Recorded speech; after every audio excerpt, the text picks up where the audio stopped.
feebar te opéré nañ ko ñaari yoon te docteur bi ne na bu ñu ko opéré ñetteelu yoon sax mën naa dee imaam ne ko gannaaw ñu si xabru yonent bi ñaar yëpp nañ ànd ñaanal ko yàlla bañ ko ñaanalee docteur bi nga xam ne moo doon faj waa ji moom moo tëdd nelaw gént gis yonent bi sallallahu alayhi wasallam mu ne ko diw bul ko fajati faj naa ko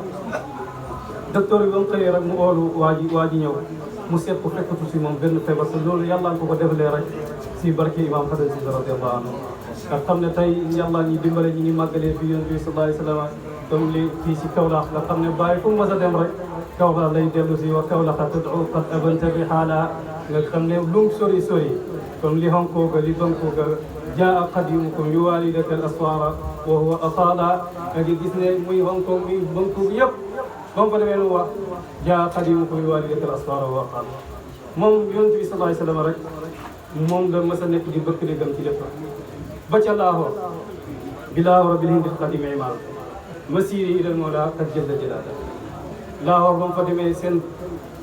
xasru yu mag yi waaye moom doxam yëpp mooy li nga xam ne jëm na si yonent bi sallallahu alayhi wasallam bàyyi fu mu mas a dem rek yonent bi sallallahu alayhi wasallam am na fa la laa comme ni wa aanasani rabbi la daa kindiya aw daa salma min indiya ca kindiya maa ngi wettali ko sama borom ba yàlla dénk na ma fa mboot ak yonent bi sallallahu alayhi wasallam te yaakaar naa mboot yooyu yëpp dajee woon na si imaam moo tax benn taalibi imaam daf maa mas a nettali mu ne imaam daf koo mas a wax comme dafa demoon si Serigne yaa Manira ba mu ñëwee imaam ne ko maa ngi lay xamal ne lépp lu bàyyi amoon ak saydaar yi ñoom ñaar yëpp lañu amoon jox nañ ko te